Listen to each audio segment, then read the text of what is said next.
यादों का कारवां। नमस्कार श्रोताओं, यादों का कारवां आ पहुंचा है एक ऐसी शख्सियत के पास जो शख्सियत न सिर्फ सागर शहर के हर महिलाओं के लिए, हर व्यक्ति के लिए मदद के लिए दौड़े चली आती थी या हर व्यक्ति के लिए अपनी मदद का हाथ बढ़ाती हैं, बल्कि ये वो शख्सियत हैं जो प्रकृति के लिए भी उतना ही प्रेम करती हैं जितनी अपने समाज से करती हैं, जितना अपने इस प्रकृति से करती हैं, जितना अपने आसपास रहने वाले हर माहौल से करती हैं। इनके मन में बस एक ही सपना होता है कि कैसे हर एक चेहरे पर मुस्कान दे पाएं, कैसे हर एक चेहरे के आंसू को पोंछ पाएं। इन्होंने अपनी पूरी जिंदगी इसी बात में लगा दी, दूसरों के चेहरे पे मुस्कान लाने में। महाराष्ट्र का और बुंदेलखंड का एक बहुत ही प्यारा सा रिश्ता रहा है। मीना ताई हमारे बीच हैं। मीना ताई, आपका स्टूडियो में बहुत बहुत स्वागत है। हमें ये बताइए कि आपका बचपन कहाँ पर बीता और बचपन से जुड़ी हुई क्या यादें हैं? सर्वप्रथम मैं बुंदेलखंड के सभी श्रोतागणों को सप्रेम नमस्ते कहना चाहती हूँ, क्योंकि बहुत लंबे अंतराल के बाद, बहुत लंबे अरसे के बाद, बहुत लंबे समय के बाद अब मैं आपसे रूबरू हो रही हूँ। तो मैं आपको सर्वप्रथम बहुत बहुत शुभकामनाएं देना चाहती हूँ।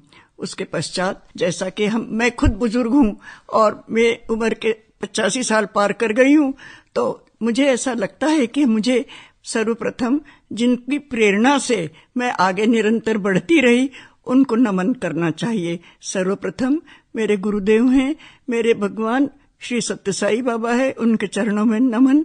उसके पश्चात मेरे माता पिता doctor Bhawalkar, Mrs Bhawalkar, physics और संस्कृत के यहाँ पर विद्वान कहे जाते थे, उनके चरणों में नमन। इन सबके चरणों में नमन करने के बाद जिनका साथ मुझे 50 वर्ष तक मिला और जिनके साथ मैंने एक सखा भाव से जीवन को गुजारा, जिनकी प्रेरणा ने मुझे हमेशा आगे बढ़ाया, ऐसे मेरे पति श्री बाबूराव पिंपलापुरे, उनको नमन और स्मरण करती हूँ। बहुत लंबे समय के बाद मिलने से मुझे बहुत खुशी हो रही है और लगता है कि अब मैं फिर से कुछ, क्योंकि कोरोना ने एक समाज में पूरे बदलाव कर दिया था और कोरोना के पश्चात एक नए तरीके से हमको हर चीज को शुरू करना पड़ा है।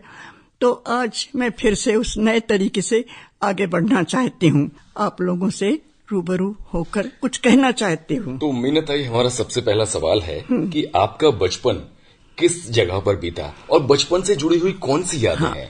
मेरा बचपन, मेरा जन्म महाराष्ट्र में है, पूना में, और मेरे माता पिता वहीं थे, परंतु सागर जो बुंदेलखंड का हृदय स्थली है, यहाँ पर जब यूनिवर्सिटी खुलने का उन्हें पता पड़ा और डॉक्टर सर हरि सिंह गौर ने जब एक वो सोचा था कि यहाँ पर कैम्ब्रिज और ऑक्सफोर्ड जैसी यूनिवर्सिटी में खोलूं, तो उस समय मेरे माता और पिता दोनों, जो कि पिताजी तो डॉक्टर भवालकर उसमें फिजिक्स के हेड थे और माता संस्कृत की बहुत प्रकांड विद्वान थी, तो उन्होंने सोचा कि क्यों न हम यहाँ पर जाएं, क्योंकि वो बम्बई और पूना में रह रहे थे और वहाँ उनको बम्बई पूना पसंद नहीं आ रहा था।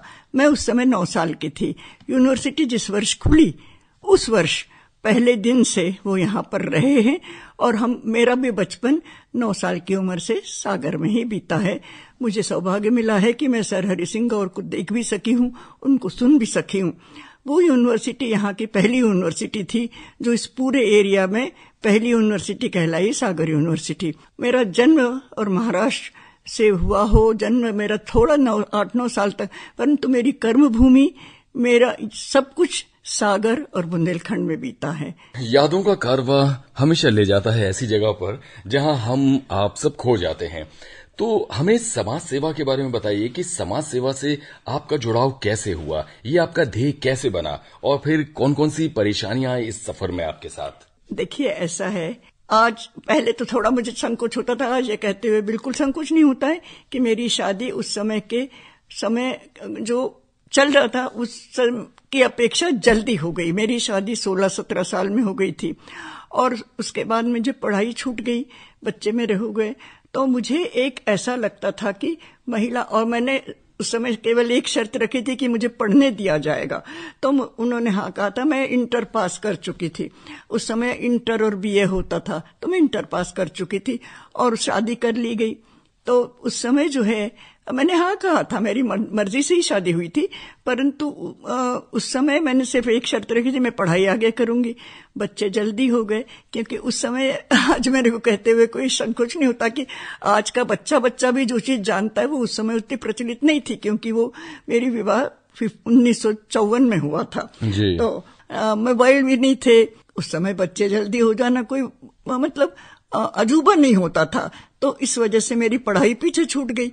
अब पढ़ाई तो नहीं हुई, परंतु मैंने ये देखा कि पढ़ाई से ही हम आगे नहीं बढ़ सकते हैं, परंतु अनुभव के आधार पर जब आप मिलते हो लोगों से, क्योंकि हमारा ग्रामीण अंचलों से संबंध आता रहता था, तो उन महिलाओं की स्थिति जब मैं देखती थी, पर्दा प्रथा, निरक्षरता, परंपराओं से घुटता हुआ अपना उनका जीवन, तो मुझे लगता था थोड़ा सा खुलापन इनको होना चाहिए, उनको साक्षर होना चाहिए, उनको इन रूढ़ियों से और परंपराओं से अलग थोड़ा सा आगे बढ़ना चाहिए। इन्हीं की वजह से प्रेरणा, इसकी प्रेरणा जो है मुझे कहाँ से मिली, तो मेरी माता भी यही थी, मेरे ससुर वो भी बहुत करते थे। हमारे घर में, दोनों घरों में इस तरह का वातावरण था कि आप समाज को क्या दे रहे हो, आप समाज से तो ले रहे हो जी, पर आप समाज को वापस क्या दे रहे हो। तो ये भावना अंदर थी कि हम समाज को क्या दे रहे हैं, और ये देने के लिए फिर हमने मेरे को इस तरफ बढ़ने का, उस समय खैर पर्दा प्रथा थी तो मैं एकदम से खुलासे से बाहर नहीं जा पाती थी, परंतु मैंने अंदर ही रहते रहते ये देखा कि हमारे घर में आने वाली, जो हमारे घर में काम करने वाली, मिलने वाली, पास पड़ोस की जो अनपढ़ रहती थी, उन महिलाओं को मैंने थोड़ा थोड़ा आगे बढ़ना शुरू किया। और इस तरह से 1954 से मैं अपने जीवन को दशकों में बांट सकती हूँ कि हर दशक में मैंने क्या किया और हर दशक में मैं किस तरह से आगे बढ़ती गई, हर दशक में मैंने क्या बदलाव पाया। अच्छा मीना ताई, हमें ये बताएं कि सागर को आपने बहुत नजदीक से देखा है, बीते समय के साथ साथ शहर के समाज, साहित्य, संस्कृति और कला क्षेत्र में क्या क्या बदलाव महसूस किया है आपने? देखिए, ऐसा है कि बहुत बहुत बहुत अधिक बदलाव होता चला गया है। जब हम यहाँ आए थे और जहाँ पर यूनिवर्सिटी थी, जहाँ पर हमें रहना पड़ा था, वहाँ पर तो बिजली भी नहीं थी, वहाँ जनरेटर था, और तभी दूसरा महायुद्ध खत्म हुआ था। उन बैरक्स में यूनिवर्सिटी लगती थी, आसपास खेत थे, गांव थे, उनसे मेरा जीवन यहाँ का शुरू हुआ। और उन खेतों में, उन सब चीजों में रहते रहते मुझे उन लोगों के नजदीक से देखने का मुझे अवसर मिला, तो मैं इसके लिए अपने आप को भाग्यशाली समझती हूँ।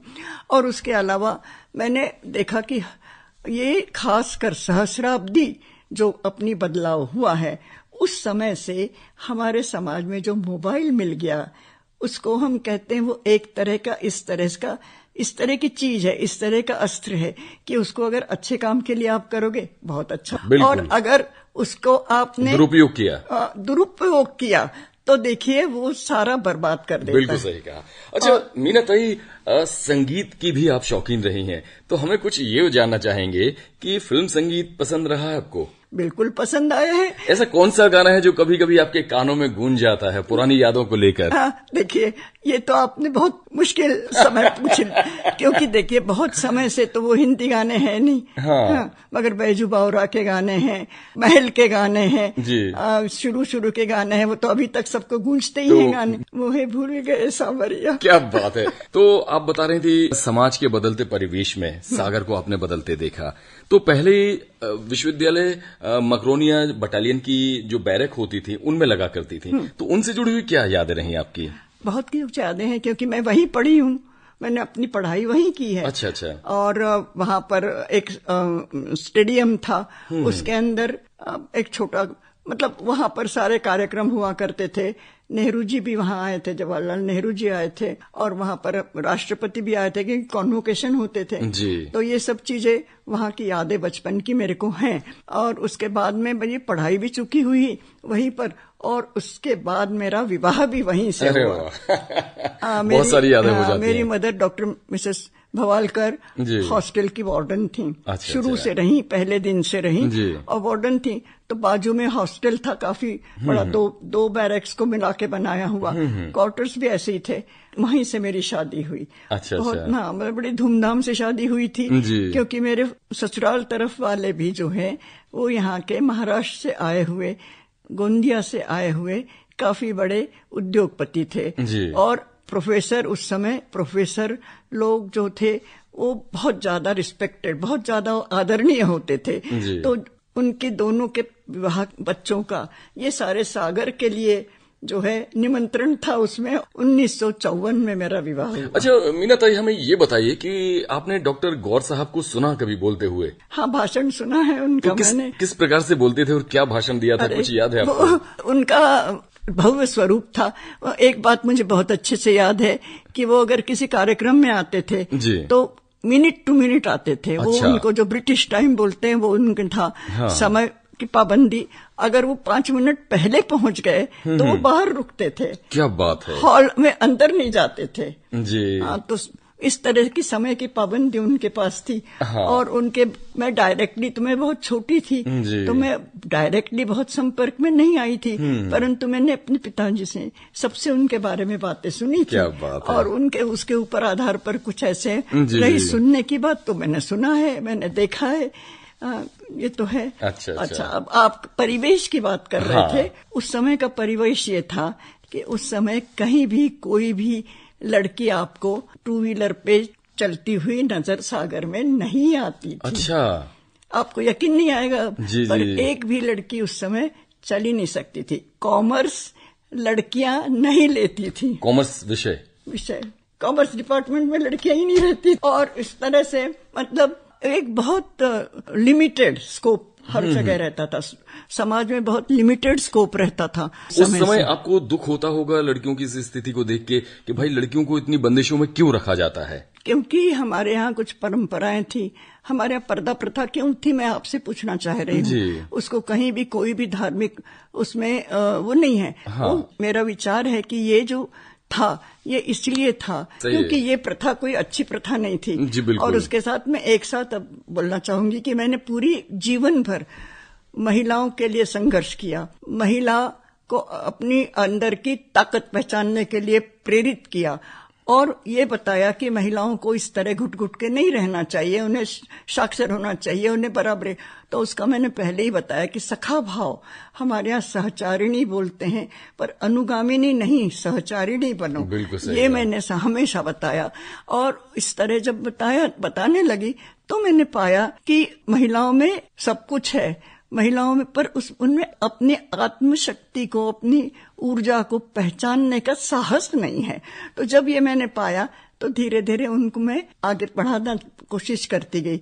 परंतु एक कहते हुए मुझे लगता है कि आज 3 लड़कियां जो स्कूटर पे बैठ के चलती हैं, जो मोटरसाइकिल पे चलती हैं, वो उसका हमने सपना नहीं देखा। बात है जी। हमने सपना देखा था कि वो अपनी जिम्मेदारियां समझें, वो उचित रूप से अपने बुजुर्गों की सेवा करें, बुजुर्गों को ध्यान रखें। पर हम इसका नहीं पाते हैं, हम समाज में पा रहे हैं। अब मैं चाहूंगी कि मैं कुछ अपना सीनियर सिटीजन बुजुर्गों के प्रति बताना चाहूंगी। जी बिल्कुल बिल्कुल। कि बुजुर्ग लोग जो हैं वो आज ऐसा कहा जाता है कि बुजुर्ग सबसे उपेक्षित हैं। मैं इसको पूरी तरह से सही नहीं मानती हूँ, क्योंकि उपेक्षा जो होती है वो उनकी होती है जो खुद अपने आप को उपेक्षित समझते हैं। तो बुजुर्ग अपने आप को उपेक्षित क्यों समझें? मैं सक्रिय रूप से आज भी खड़ी हूँ। मेरे अंदर कुछ कमजोरियां आ गई हैं, जैसे मैं बहुत अच्छी तरह से सुन नहीं पाती हूँ, मैं बहुत अच्छी तरह से चल नहीं पाती हूँ। जो मैं आज से 25 साल पहले मैं कर सकती थी वो नहीं कर सकती हूँ। परंतु हमें उसको एक्सेप्ट करना चाहिए, हमें उसको स्वीकार करना चाहिए और आगे बढ़ना चाहिए। इस बुंदेलखंड की मिट्टी में मैंने जो जो काम किए हैं वो केवल यहाँ की महिलाओं के लिए और यहाँ के आगे बढ़ाने के लिए किए हैं। और आगे बढ़ाने का आधुनिकता का असली अर्थ उच्छृंखलता नहीं है। उच्छृंखल नहीं होना चाहिए। जिम्मेदारियों को समझते हुए आगे बढ़ना बहुत आवश्यक है। बुजुर्गों को भी अपने अंदर जो कमियां आती जा रही हैं उम्र के हिसाब से, कहा जाता है कि बच्चे और बूढ़े एक से होते हैं। परंतु मैं इसको पूरी तरह से नहीं मानती हूँ। बच्चों के अंदर ऊर्जा होती है, बच्चे आगे बढ़ते हैं, बच्चे बड़े होना रहता है, परंतु बुजुर्गों को जो ऊर्जा होती है वो केवल दिमाग में रहती है। वो बोल सकते हैं, वो अनुभव के आधार पे बता सकते हैं, पर उनका शरीर जो होता है वो दिन पे दिन कमजोर होने लगता है। तो अगर उसको वो एक्सेप्ट कर लें और आगे बढ़ें तो मेरे ख्याल से अच्छे रह सकते हैं, उनको समाज में दर्जा मिल सकता है। क्योंकि मैंने देखा है, मैं जब बाहर विदेश में गई थी तो एक जगह देखा था कि लिफ्ट चलाने का काम एक बूढ़ा आदमी बैठ के कर रहा था, जो लिफ्ट ऊपर नीचे करता है। उसकी उम्र थी 90 साल। तो जब उससे पूछा गया तो उसने कहा कुछ नहीं है, मैं तो बैठा हूँ, मैं किसी काम में आ रहा हूँ, कितनी खुशी की बात है। तो ये जो आपके मानसिक स्थिति होती है बुजुर्गों की, वो ऐसी रहना चाहिए। उसी तरह से मैं हमेशा कहती हूँ कि मैं शरीर से तो भाग दौड़ नहीं सकती हूँ, परंतु मैं आपको एडवाइस दे सकती हूँ, मैं आपको बता सकती हूँ कि इन कामों में आगे आप कैसे बढ़ सकते हैं। और ये जो एडवाइस, ये जो सलाह हम देते हैं, उसमें भी अपने को बहुत अच्छी तरह से बैलेंस, अर्थात बहुत अच्छी तरह से आपको उसके अंदर संतुलन रखना चाहिए। कहीं भी जरूरत से ज्यादा आवश्यकता ना हो तो आपको उस जगह पे बोलना नहीं चाहिए, मैं सलाह देना चाहूंगी। क्योंकि हम लोग बूढ़ों की थोड़ी आदत हो जाती है कि बोलते गए तो बोलते चले जाते हैं, जैसे मैं अब बोल रही हूँ। जी मीनाताई जी, आपके जीवन का एक अहम पहलू रहा है प्रकृति प्रेम। तो प्रकृति के प्रेम के बारे में क्या कहना चाहेंगे? कैसे आप चाहते हैं कि प्रकृति हमारी कैसी होनी चाहिए और इसे हम कैसे स्वस्थ रख सकते हैं? इसमें भी जो है मैं बचपन से जुड़ी हूँ। बगीचा था और बगीचे के कामों में हम लोग को जबरदस्ती लगाया जाता था कि नहीं, बगीचे का काम तो आपको करना ही है, मिट्टी से आपको जुड़ना ही है। तो जब ये जमीन मैं जुड़ गई उससे, तो उस समय से मैंने इसको स्वीकारा कि हमको बहुत अच्छा है, फूल अच्छा आते हैं कितना अच्छा लगता है, फल आते हैं कितना अच्छा लगता है, फलों के पेड़ आते हैं तो कितना, उनके ऊपर जब फल लगते हैं तो हमें कितना अच्छा लगता है। तो जब ये सब चीजें हम बचपन से हमारे अंदर आ गई थी, और उसको आगे बढ़ाने के लिए जब मैं अपने ससुर गृह आई तो वहां पर भी बगीचे थे, बगीचे का शौक था। तो उन बगीचों के अंदर मैंने देखा, सबसे मुझे प्रिय लगा गुलाब का फूल। खुशबू भी है, रंग भी हैं, रंग बिरंगे हैं और बहुत तरह के हैं, बड़ा है, छोटा है, ऊपर, और विश्व में उसको एक स्थान है जो, और हमारे यहाँ भी संस्कृति में भी उसको एक स्थान है। तो जब इससे जुड़ी तो मैं धीरे धीरे प्रकृति के पास चली गई और प्रकृति प्रेम से जुड़ती गई, निसर्ग से जुड़ती गई और पर्यावरण के प्रति चेतना मेरी बढ़ती चली गई। जी अच्छा मीनाताई, बुजुर्गावस्था अगर कहें तो ये गलत होगा, आप युवावस्था में खुद को कैसे व्यस्त और सक्रिय रखती हैं? इसका मंत्र क्या है?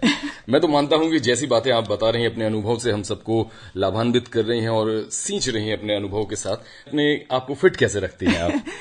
देखिए, मैंने तो आपको बता दी, सक्रिय, हमारे निराशाजनक कोई भी विचार अपने अंदर ना आने दो। देखिए, हमारे अंदर निराशाजनक विचार बहुत आते हैं क्योंकि हमारी कुछ धार्मिक परंपराएं ऐसी हैं जो आपको बोलती है अब आपको क्या करना है, आप तो बूढ़े हो गए हो।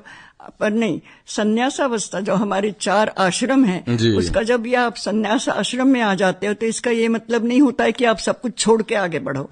इसका मतलब ये होता है कि आप उसी माहौल में रहते हुए, आप उसी जगह में रहते हुए अपनी जगह को हिमाचल के जैसे बनाओ, हिमालय के पर्वत के जैसे बनाओ, और आप अपने आप को कभी निराशा के उसमें ना जाने दो और कुछ न कुछ करते रहो। जैसा मैंने बोला कि भाई आपको संतुलन रखते हुए, एक्सेप्टेंस अर्थात स्वीकार करते हुए अपने शारीरिक बदलों को अपने, और खुश रहो, जो है उसमें खुश रहो, यही आपके दूसरी चीज होती है, हमसे कहा जाता है जीभ 2 काम करती है, बोलना और खाना। आप खाने पर ध्यान दो कि क्या आपका खाना जो है वो वास्तविक रूप से आपके शरीर के लिए पोषणदायक है।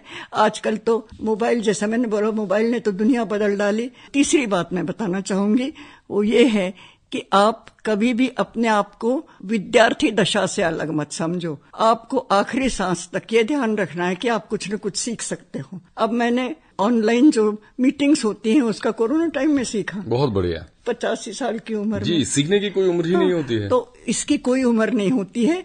जो नई चीजें आ रही हैं उसको एक्सेप्ट करो। अच्छा, ध्यान और प्राणायाम के बारे में क्या कहना है आप? अरे हाँ मैं तो योग जल नेति तक कर चुकी हूँ। क्या बात कर रहे हैं आप? बहुत मैंने ही बढ़िया। योग जो है वो शुरू से योग और एक्सरसाइज इन दो पर मैंने बहुत, प्राणायाम ये सारा जो है, जल नेति ये सारा मैंने किया है जी। अपना अनुभव बताती हूँ कि मुझे नाक का साइनस का ऑपरेशन बताया गया डॉक्टरों ने, बड़े बड़े डॉक्टरों ने। मुझे बोले आपकी नाक इतनी सुंदर है, हम गड़बड़ नहीं होने देंगे वगैरह। पर मैंने कहा नहीं, मुझे नहीं कराना ऑपरेशन। क्योंकि मैंने सुना था कि ऑपरेशन के बाद में भी वो तकलीफ बढ़ जाती है जी। तो मैंने कहा फिर क्या होगा। तो मुझे दिमाग में आया क्यों न मैं योग का तो शुरू से मैं करती रही हूँ एक्सरसाइज। अब मेरे को उतने योग के एक्सरसाइज इस उम्र में नहीं बनते हैं, पर एक्सरसाइज मैं कभी छोड़ती नहीं हूँ। तो फिर मैंने पता किया, सागर यूनिवर्सिटी में सिर्फ शुरू से पहले दिन से योग डिपार्टमेंट रहा है और उनके हेड से मैंने योग सीखा है। और योग जो है, डॉक्टर जोशी थे यहाँ पर, रिनाउंड, वर्ल्ड रिनाउंड थे। तो वो उनसे मैंने पूछा कि इसमें कुछ हो सकता है। उन्होंने कहा जल नेति करके देखो। तो मैंने उनसे जल नेति सीखी। मेरे को बहुत सुन के बहुत डर लगता था कि पानी नाक में से कैसे जाए इधर से उधर, पर मैंने सीखा और सीखने के बाद जल नेति से मेरा साइनस पूरी तरह ठीक हो गया। क्या बात है। श्रोताओं, देखा आपने, एक अनुभव आपको बता रहा है कि अगर आप स्वस्थ रहना चाहते हैं, फिट रहना चाहते हैं, तो जरूरी नहीं कि आप बड़े बड़े इलाजों की तरफ जाएं, आप अपने सर्जरी करवाएं। आप इनसे बचकर प्रकृति के बीच रह सकते हैं, प्रकृति के बीच रहकर आप फिट कर सकते हैं। कि जल नेति वगैरह ये भी गुरु के अंडर करना जरूरी होता है। ये सारी चीजों का ध्यान रखना जरूरी है कि बगैर गुरु के नहीं करना चाहिए। गुरु से सीखना पड़ता है।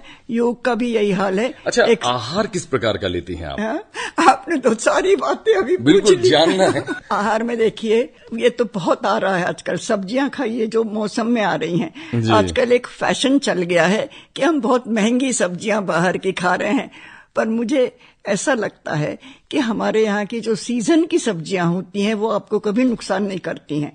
और सूप, जो ग्रीन सब्जियां होती हैं, पालक है, मेथी है, ये सारी चीजें जो हैं, मेरे खाने में और कोई चीज हो ना हो, पालक का और दूधी और पालक का सूप जरूर होता है। क्या बात है। सूप, और उसके बाद या सब्जियों में मैं सारी सब्जियां खाती हूँ, जो भी सब्जी बनती है, पर एक ही सब्जी, एक रोटी और थोड़ा भात और दाल। ये क्योंकि कहा यह गया है कि कम खा के आज तक कोई पेट की बीमारी से बीमार नहीं हुआ। बिल्कुल सही कहा।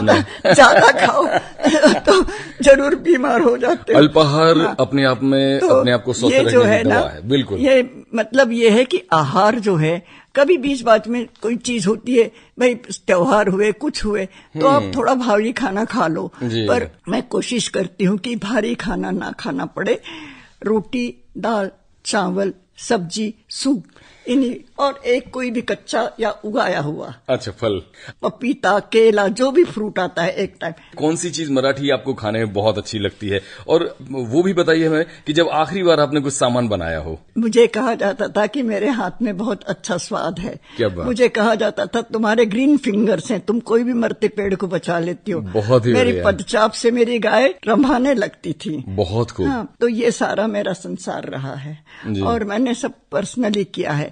तो महाराष्ट्रियन खाने में चकली और पुरनपोली, ये दो आपने खाई है? हाँ, खाई हुई है। तो चकली हमारे यहाँ जो बनती है, वैसी चकली बहुत आपको देखने भी नहीं मिलेगी। क्या बात है, सही कहा आपने। तो चकली का जो आटा होता है, चकली और पुरनपोली, ये जो दो चीजें हैं, ये खास महाराष्ट्रियन है जी। तो चकली को आजकल सब बना रहे हैं, पर उसका जो उसका जो आटा रहता है, जो वो भी अलग तरह से बनता है। और उसकी जो पुरनपोली का भी हमारे यहाँ चने के दाल की बनती है, उसमें कुछ स्वादिष्ट हमको ज्यादा लगता है। तो ये दो चीजें बहुत पसंद की है। बहुत ही बढ़िया लग रहा है आपके अनुभव जान के। और जो बातें आप बता रही हैं, ये बातें कहीं और सुनने को मिल ही नहीं सकती हैं, तो बहुत ही मजा आ रहा है। और उम्मीद है हमारे श्रोता भी इस बातछीत का आनंद उठा रहे होंगे। सैलेड बहुत जरूरी है खाना में, सैलेड बताना बिल्कुल, तो मैंने कहा ना, इतना है उसमें बताने को कि कुछ न कुछ छूट ही जाए। अच्छा मीना ताई, हमें ऐसे वो काम बताइए जिनको करने के बाद आपका मन बहुत प्रसन्न हुआ हो, और ऐसे वो अधूरे काम भी बताइए जो मीना ताई को लगता है कि काश थोड़ा सा वक्त और मिल जाए मुझे तो मैं इन सारे कामों को पूरा कर डालूं। काश थोड़ा सा वक्त मिल जाए तो मैं लेखन कार्य करूं, मुझे किताब लिखना है। देखिए श्रोताओ, ये होती है जीवटता। सारे कामों को समेटना शुरू कर दें, लेकिन मीना ताई कह रहे हैं कि थोड़ा सा वक्त और मिल जाए तो जो उनके विचार हैं उनको एक किताब का रूप दे दें। बहुत ही बढ़िया।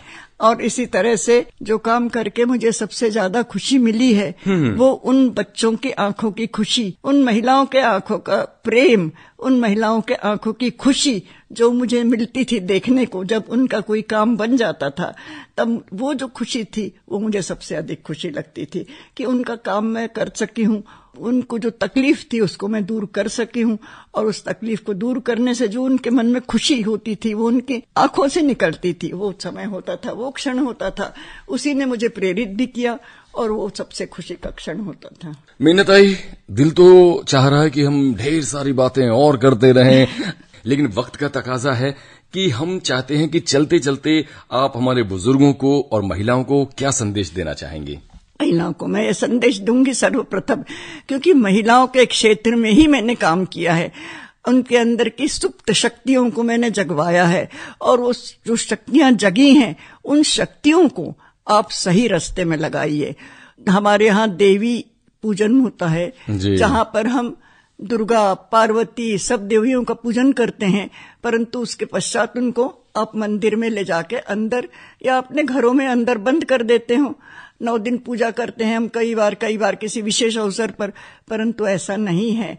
उस ऊर्जा को, उस शक्ति को हम बंद नहीं करने चाहिए। उस शक्ति को, उस ऊर्जा को हमें आगे ले जाना है। उसके साथ ही साथ उन्हें अच्छी माएँ बनना पड़ेगा।